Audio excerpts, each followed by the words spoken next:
At Kroger, shopping with pickup and delivery is the same as shopping in-store. Same low prices, deals, and rewards on the same high-quality items. It's one small click for groceries, one big win for busy families everywhere. Start your cart today at Kroger.com. Kroger, fresh for everyone. Restrictions apply. See site for details. And right now, you can save when you shop your faves. Just buy 6 or more participating sale items and save 50 cents each with your card.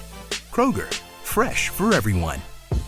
Good morning, good afternoon, good evening, wherever you are, whatever you're doing, and welcome to the Transfer Daily for EPL Index. So we are Wednesday, hump day, or Jover Day if you call it that, halfway through the week, and the transfer news is aplenty. But there is only one place to start, people, and that is quite simply with the Jordan Henderson news. So via the big agents, the big outlets, if you want to call them that, David Ornstein and Paul Joyce confirm that Jordan Henderson, even mental just saying this, isn't it, has reached an agreement to leave Al Ettifaq and he's set to move to Ajax. So we're still a bit sparse on details in terms of amounts, contracts, how it's worked out, a terminate, anything like that. It's all a bit speculation-wise at the moment.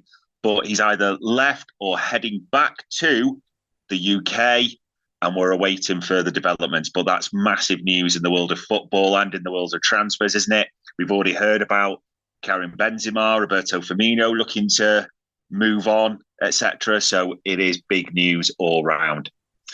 Other articles just to point out in this regard, seems to be a lot of Liverpool news this morning. So football transfers links Liverpool and Arsenal with the Wolves left back, Ryan Nouri.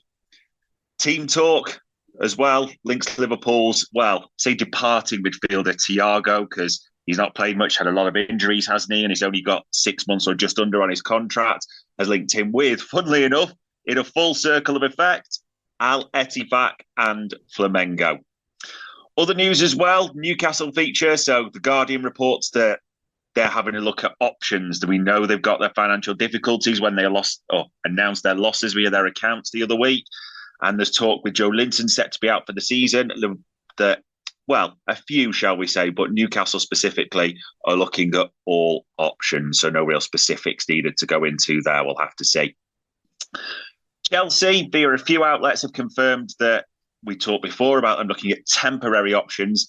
They are not in for Victor Gyökeres, if I pronounced that right, the former Coventry boy, now at Sporting Lisbon, and rumours are of a £73 million deal, especially in the current climate. No surprise, are wide of the mark. One that's sort of come back around and looks likely, Brentford now have a verbal agreement, according to Romano and a few other outlets, that's expected to get done to sign the Tottenham left-back, Sergio Reguilon. So an interesting one, isn't it, this one, that he was on loan at Manchester United, didn't really work out, like many Manchester United moves, but Tottenham are set to turn him straight around despite their injury difficulties and go from there. A couple of others just to point out. So Middlesbrough are mentioning specifically, in line with the United player, that Amad Diallo, that they're looking to bring him in on loan. That's via the Mail. Forest, no surprise at all in a few papers, but the Times specifically, it's worth calling out. They'll prioritise selling players naturally this month. So it'll be interesting to see who does come on the market, and that may be a knock-on effect if it's in January or later, but full suspicion in a few areas. But worth calling out the Times specifically that Forest are looking to move players on. A couple of other ones are around the world and the local leagues, as it were. So Liverpool, according to 90 Minutes, still retain an interest in Chelsea's Levi Colwill. Again, there's a lot of speculation with Chelsea specifically around will they, won't they, will they start? Is Sweeney Todd going to do anything, shall we say? But as it stands right now, it all seems very quiet at the Bridge, but Liverpool do retain that interest apparently.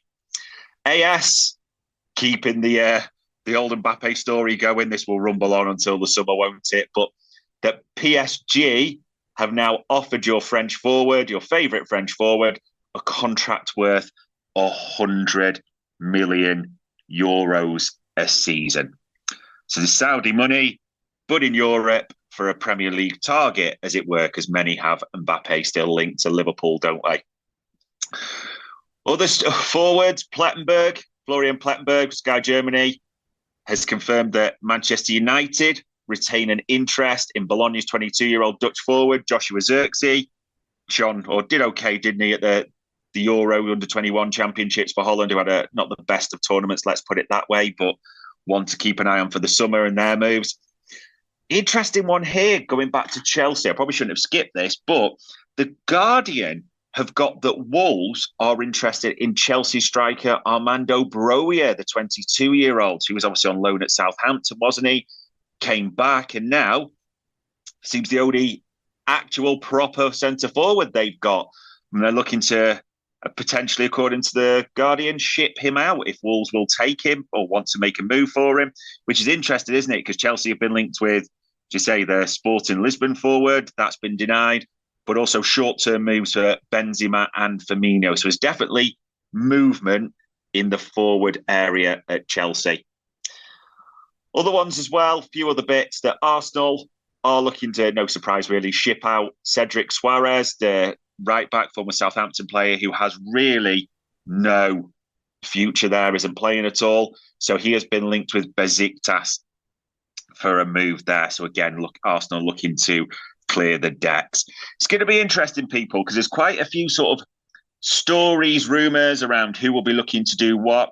I think the one thing we've got to keep an eye on now, as a few outlets, a few papers have mentioned yesterday, clubs like Forest, and that Times one's interesting, isn't it? May just be looking to sell. There may be others just looking to sell, i.e., can the ones who have kept their financial house in order maybe pick off some of the weaker PSR compliant ones, shall we say. So it's definitely ones to keep an eye on till the end of the window. Quite a lot of journalists have written about this as well, if FFP, PSR, you think, because it will have a knock-on impact to the transfer window, no doubt. John Cross of the Mirror has done a big article there on one element saying that, why should the clubs who are compliant be punished? There's a good read there, and he's tweeted it a lot. And Henry Winters looked at it from a different thing around the rules, is it fair, those types of things. So all journalists will have opinions, like you, all fans, will have your opinions, but it's definitely one to keep an eye on as we head into the end of this window. There is still set to be a few departures you fancy from a lot of clubs. If there's any moves, you could well be loans or lates or bargains, and we'll see who's really smelling the desperation come the end of the window. But there's been plenty of content as normal on EPL Index, so keep your eyes and ears peeled all day. And that, ladies and gents, was your normal EPL Index Transfer Daily. Sports Social Podcast Network.